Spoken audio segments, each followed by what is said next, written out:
अस्सलाम वालेकुम students, so welcome back to my channel. आज से हम स्टार्ट करेंगे लेक्चर नंबर 31, 32, 33। तो हम लोगों ने स्टार्ट किया हुआ था CS502 फंडामेंटल्स ऑफ लॉगरिथम। आज डिस्कस करते हैं लेक्चर नंबर 31, 32, 33। सो यहाँ पे 31 लेक्चर में हमारे पास है DFS टाइम स्टेप। ये क्या होता है? देखिए, हमारे पास ये जो नोड्स हैं इनका स्टार्टिंग और अराइवल टाइम कह सकते हैं या फिनिश टाइम क्या है। ठीक है, यही डिस्कस करता है ये टाइम स्टेप होता क्या है। अब हमने नोड्स का टाइम निकालना है, तो ऊपर डेफिनेशन पढ़ लेना, इसकी यही डेफिनेशन लिखी है। देखो यहाँ पे ए एक हमारे पास मेन कमरा है, हमने दूसरे कमरों को उससे विजिट करना है। और एक बात यहाँ पे याद रखो, तो डी और ई है वो ए से कनेक्ट है, लेकिन ए इनसे कनेक्ट नहीं है, तो ये क्रॉस एज होंगे, वो आगे पता चलेगा। कुछ अलॉगरिथम्स लिखे हैं इसके, वो डिस्कस करते हैं। तो इसका मैं थोड़ा मिनिमाइज करता हूँ। देखिए यहाँ पे हमारे पास टाइम स्टेप स्ट्रक्चर का लॉगरिथम है। एक लॉगरिथम मैं डिस्कस करूंगा आपके साथ। देखो, कहता है कि हमने रूम्स को विजिट करना है। ठीक है, वर्टेक्स है हमारे पास, एक रूम से दूसरे रूम तक एक एज होता है। ठीक है, और ग्राफ के अंदर एज और वर्टेक्स का कम्बिनेशन होता है, कंपोनेंट फॉर्म में लिखते हैं। ठीक है, वर्टेक्स को। तो कहता है अगर यू कोई वर्टेक्स है वो वी को बिलोंग कर रहा है, मीन टू से रूम्स के अंदर भी तो रूम हो सकते हैं ना। देखो, एक रूम के अंदर से भी दरवाजा निकल सकता है। तो कहता है अगर यू को कलर आप कर दो वाइट, जो उस वर्टेक्स के अंदर एक रूम है, और u की वैल्यू नील होगी जब उस पर हम लोग विजिट ही नहीं करेंगे, टाइम स्टार्ट ही नहीं होगा उसको विजिट करने का, तो टाइम 0 होगा। और u बिलोंग कर रहा है v को। कहता है अगर तो u का कलर वाइट है तो u को विजिट करो। अब हमने जब कह दिया ऊपर के कलर करना है वाइट, तो वाइट ही होगा, तो उसको u को हमने विजिट कर लिया। सिंपल सा है। यहाँ पे अब ये देखो, यहाँ पे स्टार्टिंग और अराइवल टाइम है।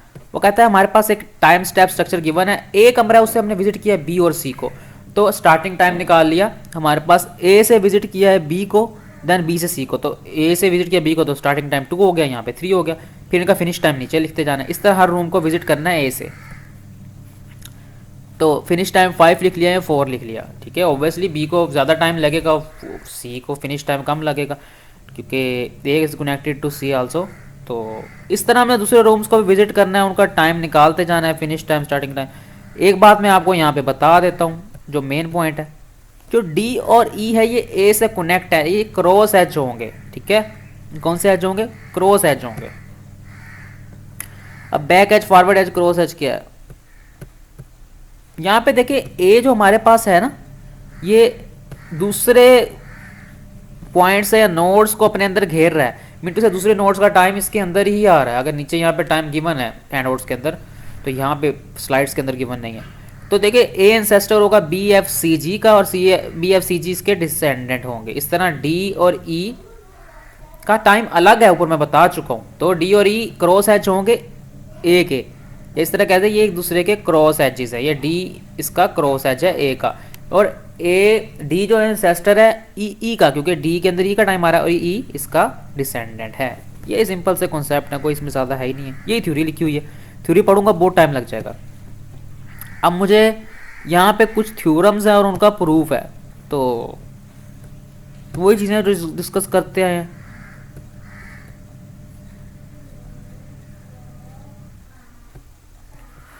अच्छा, यहाँ पे वही प्रीसेडेंस कांस्टेंट ग्राफ की एग्जांपल दी है। मीन टू से के स्टार्टिंग अराइवल टाइम लिखा है, कोई शख्स तैयार होता है तो वो किस तरह से कपड़ों की तरतीब रखता है, किस तरह से पहनता है। देखिए यहाँ पे एग्जांपल दी हुई है, सॉक्स या बूट पहनने से पहले हम पहनेंगे, पहले बूट नहीं पहनते हैं। ठीक है, इस तरह शर्ट पहनेंगे पहले, ठीक है, उसके ऊपर टाई लगाएंगे। तो कोई काम हम लोग जो आगे वाला है वो पहले नहीं कर सकते हैं, तो एक सॉर्टिंग ऑर्डर नहीं होगा। ये प्रीसिडेंस कांस्टेंट ग्राफ होता है, ये उसने तरतीब बताई है इंसान कपड़े पहनता है ड्रेसिंग की उसकी।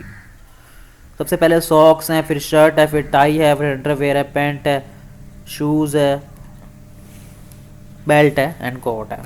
तो एक तरतीब है। इस तरह ये कोर्सेज के बारे में बताया। एक कोर्स पढ़ेंगे तो अगले कोर्स हम लोग पढ़ेंगे, अगर एक कोर्स नहीं पढ़ेंगे तो अगले कोर्स नहीं पढ़ सकते हैं।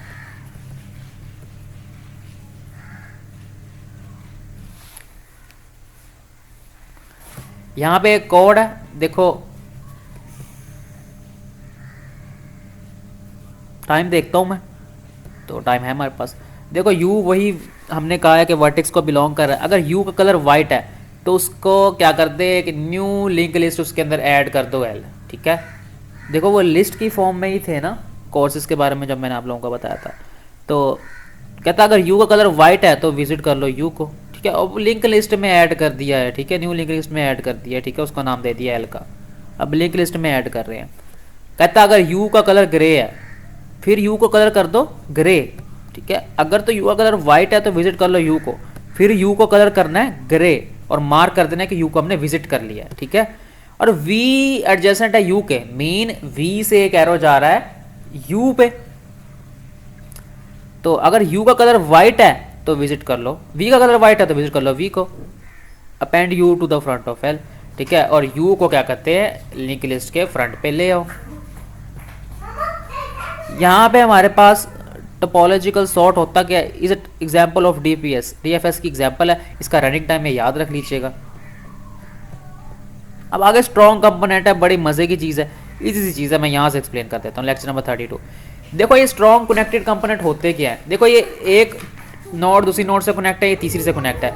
अब यहाँ पे आपको जो पाथ नजर आ रहा है ये 2 वे पाथ है, इससे यहाँ पे भी जा सकते हैं, इससे यहाँ भी आ सकते हैं, यहाँ भी जा सकते हैं, एरो नहीं लगा हुआ। तो इसके कनेक्टेड कंपोनेंट कितने होंगे, ये एक कनेक्टेड कंपोनेंट होगा, ये स्ट्रॉन्गली कनेक्टेड कंपोनेंट होगा। स्ट्रॉन्गली कनेक्टेड कंपोनेंट की डेफिनेशन ऐसी है कि हर वर्टिक्स, एक वर्टिक्स दूसरी वर्टिक्स तक रीच करे, ठीक है। ये इससे भी रीच है, इससे भी रीच है, इससे भी रीच है, इससे भी रीच है, तो एक कनेक्टेड कंपोनेंट हो गया, ये दूसरा कनेक्टेड कंपोनेंट हो गया, ये इसको रीच कर रहा है, इसको रीच कर रहा है, इसको रीच कर रहा है, इसको रीच कर रहा है। 2 इसके स्ट्रॉन्गली कनेक्टेड कंपोनेंट हो गए। इन केस अगर यहाँ से मैं मिला देता हूँ इनको, तो ये दूसरी एग्जाम्पल लेता हूँ। अब यहाँ पे एरो है, एक कनेक्ट हो रहा है इसको, ये कनेक्ट हो रहा है इसको, फिर ये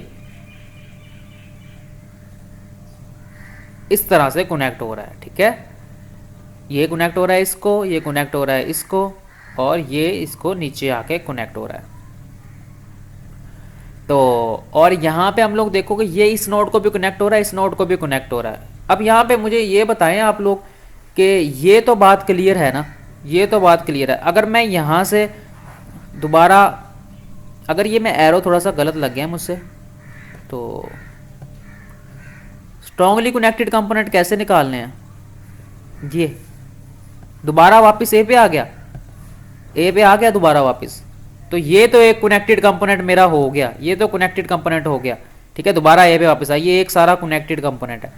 अब दूसरे इसमें देखें, ये देखो यहाँ पे अब दोनों तरफ नहीं जा रहा है, तो ये इस पे तो जा रहा है लेकिन वापस नहीं आ रहा है, और ये भी वापस नहीं आ रहा है, तो ये एक कनेक्टेड कंपोनेंट हो गया, और ये हो गया, इसके 3 कनेक्टेड कंपोनेंट हो गए, एक ये, एक ये, एक ये। यही इसकी एग्जाम्पल थी, यही लिखा हुआ सारा। तो एडजेसेंट क्या होता है, ये एक लाइन इससे लाइन पे जा रही है, तो ये इसकी एडजेसेंट है। तो कोई यहाँ पे एक पॉइंट होगा E1, वो इंसिडेंट होगा इन दोनों पे, ठीक है, जो उस वर्टेक्स पे पॉइंट होल्ड करता है। तो ये डिस्कस कर चुके हैं साथ साथ। तो स्ट्रॉन्गली कनेक्टेड कंपोनेंट के बारे में यही लिखा हुआ है हैंडआउट्स के अंदर भी। तो वीडियो पसंद आए चैनल को सब्सक्राइब कर दीजिएगा लाजमी, और कोई क्वेश्चन है तो ज़रूर पूछिएगा, क्योंकि जल्दी में बताता हूँ, कोई चीज़ मिस हो सकती है, कोई चीज़ हो सकता है आपको समझना है। तो चैनल को ज़रूर सब्सक्राइब कर दें, और इंशाल्लाह मैं नेक्स्ट वीडियोस भी अपलोड करूँगा इसकी, और इंपॉर्टेंट पॉइंट्स भी आप लोगों को बताऊँगा, इंपॉर्टेंट गैस भी दूंगा इसका कि कौन कौन से टॉपिक्स इंपॉर्टेंट है। दुआ में याद रखिएगा। टेक केयर, अल्लाह हाफिज़।